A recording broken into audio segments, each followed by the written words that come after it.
নমস্কাৰ বন্ধু বান্ধৱীসকল, আজি আকৌ এটা গুৰুত্বপূৰ্ণ ভিডিঅ'লৈ সকলোকে স্বাগতম জনাইছোঁ।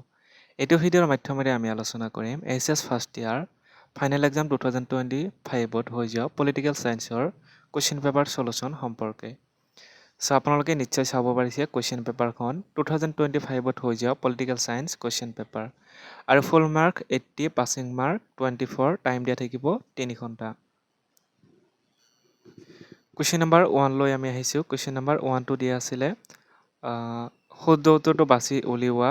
যিহেতু MCQ থাকিব আপোনালোকৰ 2025ত MCQ আছিলে। যিহেতু 80 মাৰ্ক টোটেল হ'লে আধা হয় 40, সেইকাৰণে 40 আপোনালোকৰ MCQ আহিছিলে। ঠিক আছে, আৰু বাকী যিখিনি 40 আছে সেইখিনি লং কুৱেশ্যন থাকিব, সেইখিনি মিলাই থাকিব। গতিকে 1 নম্বৰ কুৱেশ্যনৰ পৰা 40 লৈ আপোনালোকৰ MCQখিনি দিয়া আছে, সেইখিনি ছল্ভ কৰিব লাগিব। প্ৰথমে আমি 1 নম্বৰ কুৱেশ্যনলৈ আহিছোঁ।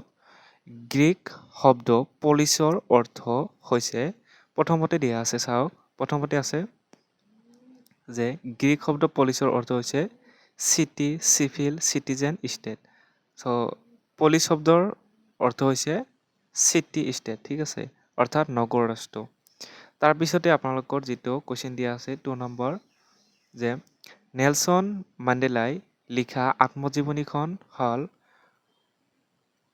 ইয়াতে আপোনালোকৰ 4টা অপশ্যন দিয়া আছে। অপশ্যন নম্বৰ 2 অৰ্থাৎ লং ৱাক টু ফ্ৰীডম হৈছে নেলছন মাণ্ডেলাই লিখা আত্মজীৱনীখন। ঠিক আছে, এইটো ভেৰি ভেৰি ইম্পৰ্টেণ্ট এটা কুৱেশ্যন। তাৰপিছতে কুৱেশ্যন নম্বৰ 3টো চাওক। 3টো দিয়া আছে কাম কৰাৰ অধিকাৰ হৈছে এটা অৰ্থনৈতিক সমতা, ৰাজনৈতিক সমতা, সামাজিক সমতা, সাংস্কৃতিক সমতা। ইয়াৰে 3 নম্বৰ কাৰেক্ট এনচাৰ হ'ব। এইটো আপোনালোকৰ অপশ্যন এ অৰ্থনৈতিক সমতা হ'ব লাগে। তথাপি এইটো অলপ আপোনালোকে চাই ল'ব, বা যদি 100% কোনোবাই জানে তেনেহ'লে এইটো আপোনালোকে জনাব। নেক্সট কুৱেশ্যনলৈ আহিছোঁ আমি এতিয়া 4 নম্বৰ কুৱেশ্যন। 4 নম্বৰ কুৱেশ্যনটো আছিলে কনফিউচাছ ৱাজ আছিল এজন, এ নম্বৰ আছে গ্ৰীক দাৰ্শনিক, বাৰ্মিজ দাৰ্শনিক, চীনা দাৰ্শনিক আৰু জাপানী দাৰ্শনিক। 4 নম্বৰ কাৰেক্ট এনচাৰ হ'ব অপশ্যন চি, চীনা দাৰ্শনিক। তাৰপিছতে 5 নম্বৰ কুৱেশ্যনটো আছিলে ৰাষ্ট্ৰসংঘৰ সাধাৰণ সভাত মানৱ অধিকাৰৰ সাৰ্বজনীন ঘোষণা প্ৰৱৰ্তন কৰা হৈছিল। 5 number correct answer option B, অৰ্থাৎ 10 ডিচেম্বৰ 1948ত। তাৰপিছতে 6 নম্বৰ কুৱেশ্যন আছিলে আমেৰিকাত কোনে মানৱ অধিকাৰ আন্দোলন প্ৰৱৰ্তন কৰিছিল। 6 number option A, Martin Luther king. ঠিক আছে, এইটো আপোনালোকৰ কাৰেক্ট এনচাৰ হ'ব। তাৰপিছতে 7 নম্বৰ কুৱেশ্যনটো আছিলে নেশ্যন শব্দটোৰ উৎপত্তি হৈছিল, লেটিন শব্দ নেশ্যন শব্দটোৰ উৎপত্তি হৈছিল অপশ্যন এ নেটো, বি নেটিঅ, নাছো এণ্ড নেটিভ।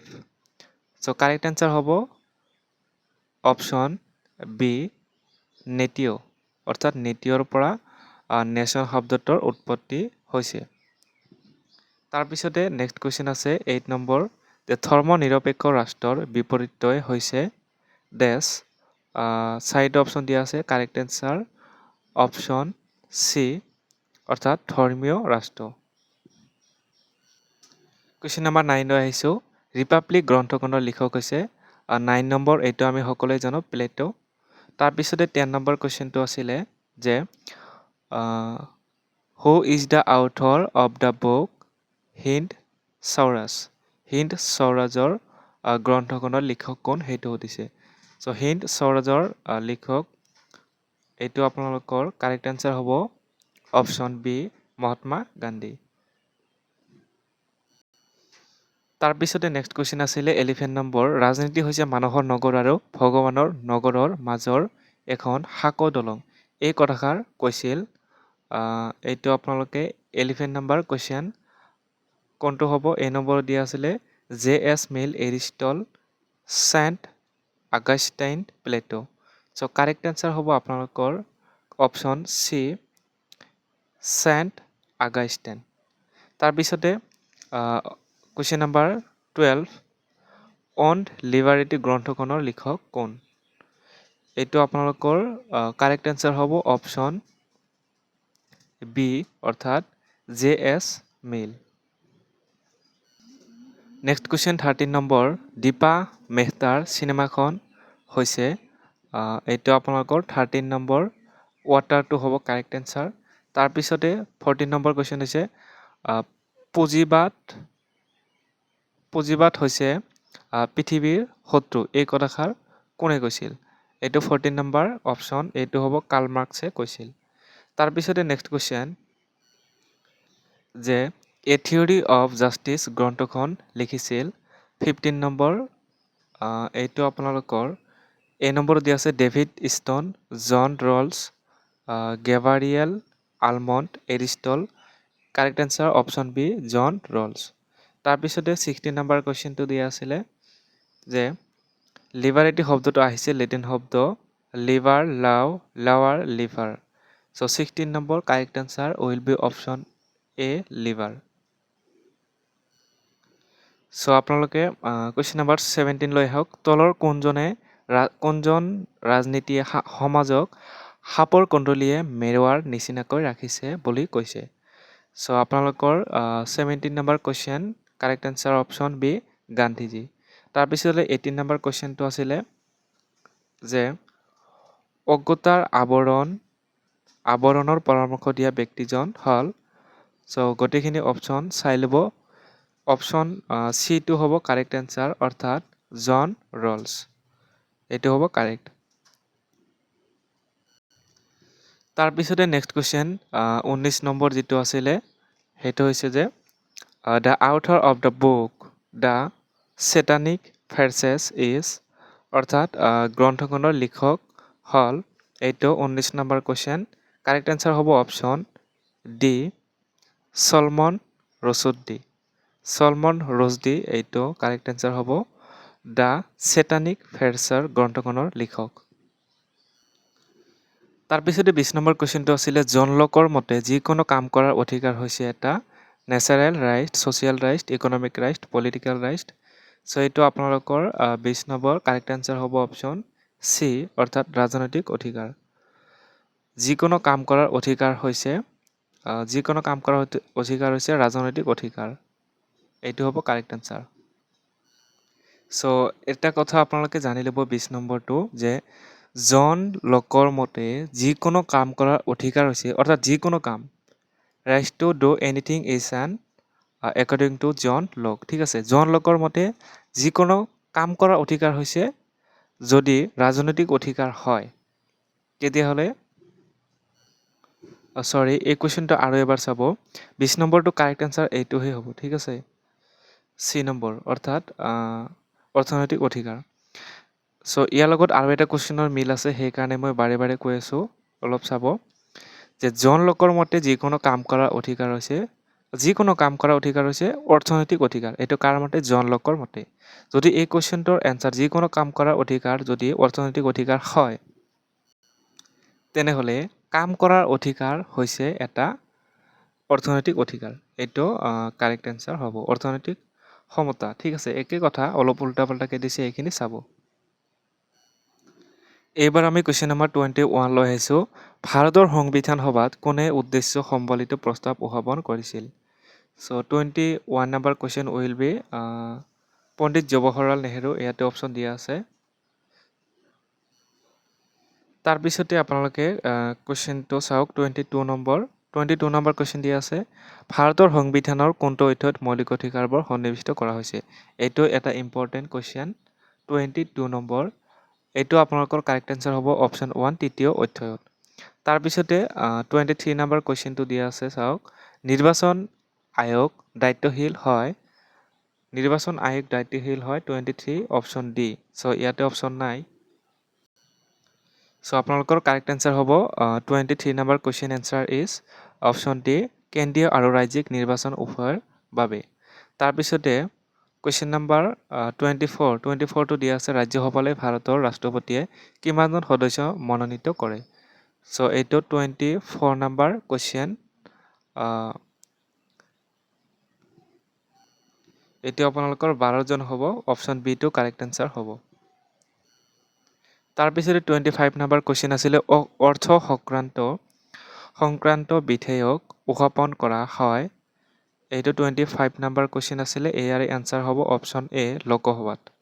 তাৰপিছতে 26 নম্বৰ কুৱেশ্যন আছিলে সংসদৰ যুটীয়া অধিৱেশনত অধ্যক্ষতা কৰা বিষয়াজন হৈছে অপশ্যন চি ইয়াতে নাই। প্ৰথম আছিলে ৰাষ্ট্ৰপতি, উপৰাষ্ট্ৰপতি, লোকসভাৰ অধ্যক্ষ আৰু প্ৰধানমন্ত্ৰী। So' correct answer will be option C লোকসভাৰ অধ্যক্ষ। তাৰপিছতে 27 নম্বৰ কুৱেশ্যন ভাৰতত মুখ্য নিৰ্বাচনী আয়ুক্তক কোনে নিযুক্তি দিয়ে? এইটো আছিলে আপোনালোকৰ 27 নম্বৰ কুৱেশ্যন অপশ্যন এ অৰ্থাৎ ৰাষ্ট্ৰপতিয়ে ভাৰতত মুখ্য নিৰ্বাচনী আয়ুক্তক নিযুক্তি দিয়ে। তাৰপিছতে চাওক আপোনালোকৰ কুৱেশ্যন লোকসভাত কোনে কেন্দ্ৰীয় বাজেট উত্থাপন কৰে? লোকসভাত কোনে কেন্দ্ৰীয় বাজেট উত্থাপন কৰে? চ' আপোনালোকৰ এই নম্বৰ লোকসভাৰ অধ্যক্ষ আৰু দ্য ফাইনেন্স মিনিষ্টাৰ। আপোনালোকে এইটো কুৱেশ্যনটো নিশ্চয় জানে। 28 নম্বৰটো চাব। কেইদিনমান আগতে যিহেতু আপোনালোকৰ গুটখাজাতীয় সামগ্ৰীৰ দামসমূহ বঢ়াই দিয়া হৈছিল। কোনে বঢ়াইছিল সেইখিনি ভিডিঅ'সমূহ আপোনালোকে নিশ্চয় চাইছে। তো এইটো আৰু ক'বই নালাগে। লোকসভাত কোনে কেন্দ্ৰীয় বাজেটৰ উত্থাপন কৰে? এইটো হৈছে দ্য ফাইনেন্স মিনিষ্টাৰ। ঠিক আছে, ফাইনেন্স মিনিষ্টাৰ হ'ব এইটো। এতিয়া আমি আহিছোঁ কুৱেশ্যন নম্বৰ 29 লৈ। 29 আছে ৰাজ্যসভাক কিমান দিনৰ ভিতৰত এখন অৰ্থ সংক্ৰান্তীয় বিধেয়কৰ ওপৰত মন্তব্য দিয়া হয়? 29 নম্বৰ কুৱেশ্যন। ইয়াতে আপোনালোকৰ 14 দিনত হ'ব। 14 দিন ইয়াৰে কাৰেক্ট আনচাৰ হ'ব এইটো। তাৰপিছতে কাৰেক্ট 30 নম্বৰ কুৱেশ্যন আছিল উচ্চতম ন্যায়ালয়ৰ ন্যায়াধীশসকলক কোনে অপসাৰণ কৰিব পাৰে? চ' এইটো কাৰেক্ট এনচাৰ অপশ্যন এ ৰাষ্ট্ৰপতিয়ে। তাৰপিছতে কুৱেশ্যন নম্বৰ 31 আছিল ভাৰতৰ সংবিধান খচৰা সমিতিৰ সভাপতি কোন আছিল? চ' এইটো অপশ্যন দিবই নালাগে বাৰু, এইটো নিজেই জানে। B.R. আম্বেদকাৰ, ভীমৰাও আম্বেদকাৰ। ফুল ফৰ্ম কেতিয়াবা আহিব পাৰে, জানি ল'ব। নেক্সট কুৱেশ্যন আছিলে 32 ৰাজ্যসভাৰ প্ৰধান সভাপতি কোন? 32 নম্বৰ কুৱেশ্যন। এইটো আপোনালোকৰ উপৰাষ্ট্ৰপতি হ'ব। এইটো আপোনালোকৰ উপৰাষ্ট্ৰপতি দ্য ভাইচ প্ৰেচিডেণ্ট এনচাৰটো হ'ব। তাৰপিছতে 33 নম্বৰ কুৱেশ্যনটো আছিলে যে ভাৰতৰ সংবিধানখন কেতিয়া গ্ৰহণ কৰা হৈছিল? ভাৰতৰ সংবিধানখন কেতিয়া গ্ৰহণ কৰা হৈছিল, কেতিয়া গৃহীত কৰা হৈছিল, কেতিয়া বলৱৎ কৰা হৈছিল, এইবিলাক কুৱেশ্যন অলপ উল্টা পাল্টা থাকে। কিন্তু সংবিধান কেতিয়া গ্ৰহণ কৰা হৈছিল বুলি ক'লে 33 নম্বৰ এইটো 22 নৱেম্বৰ 1949 চন এইটো হ'ব। ঠিক আছে। নেক্সট আছিলে 34 নম্বৰ কুৱেশ্যন। 34 নম্বৰ কুৱেশ্যন আছিলে সম্পত্তিৰ অধিকাৰটো মৌলিক অধিকাৰৰ পৰা কোনটো সংবিধান সংশোধনীৰ জৰিয়তে উঠাই দিয়া হৈছিল? এইটো আছিলে 34 নম্বৰ কুৱেশ্যন। গতিকে এইটো হ'ব 44 বা 44তম সংবিধান সংশোধনী 1978। এইটো কাৰেক্ট হ'ব। তাৰপিছতে 35 নম্বৰ কুৱেশ্যনটো চাওক। 35 নম্বৰ আছিলে ভাৰতৰ ৰাষ্ট্ৰপ্ৰধান কোন? দ্য প্ৰেচিডেণ্ট, এইটো হ'ব ৰাষ্ট্ৰপতি। 36 নম্বৰ কুৱেশ্যন আছিলে লোকসভাৰ থোল হৈছে 36 নম্বৰ। এইটো 1/10 এইটো। তাৰপিছতে 37 নম্বৰ কুৱেশ্যন আছিলে সমৱৰ্তী সূচীৰ বিষয়ত ওপৰত কোনে আইন প্ৰণয়ন কৰিব পাৰে? 37 নম্বৰ কুৱেশ্যন ডি নম্বৰ এইটো কাৰেক্ট হ'ব। কেন্দ্ৰীয় আৰু ৰাজ্য উভয় চৰকাৰে। তাৰপিছতে 38 নম্বৰ ভাৰতৰ সংবিধানত কিমানটা মৌলিক কৰ্তব্য সন্নিৱিষ্ট কৰা হৈছে? চ' এইটো আপোনালোকৰ কাৰেক্ট এনচাৰ হ'ব অপশ্যন বি 11টা। তাৰপিছতে কুৱেশ্যন 39 আছিলে এখন ৰাজ্যৰ ৰাজ্যপালক নিযুক্তি দিয়ে 39 নম্বৰ। এইটো হ'ব আপোনালোকৰ ৰাষ্ট্ৰপতিয়ে। এখন ৰাজ্যৰ ৰাজ্যপালক নিযুক্তি দিয়ে ৰাষ্ট্ৰপতিয়ে। তাৰপিছতে নেক্সট কুৱেশ্যন চাওক। একেবাৰে শেষৰ কুৱেশ্যন বৰ্তমান সময়ত ভাৰতত পঞ্চায়তৰ কাৰ্যকাল কিমান? এইটো আপোনালোকে নিশ্চয় জানে। এইটো অপশ্যন বি 5 ইয়াৰ্ছ বা 5 বছৰটো কাৰেক্ট হ'ব। তাৰপিছতে আপোনালোকৰ যিখিনি লং কুৱেশ্যন আছে সেইখিনি দ্বিতীয় খণ্ডত আপোনালোকক দি দিম, যিটো লিংকটো থাকিব ইয়াতে আপোনালোকে চাব পাৰিব। গতিকে এইখিনি যিখিনি ভিডিঅ' চালে আপোনালোকে ভিডিঅ'টো ভাল লাগিলে শ্বেয়াৰ কৰিব, লাইক কৰিব আৰু আমাৰ চেনেলটো ছাবস্ক্ৰাইব কৰি ল'ব।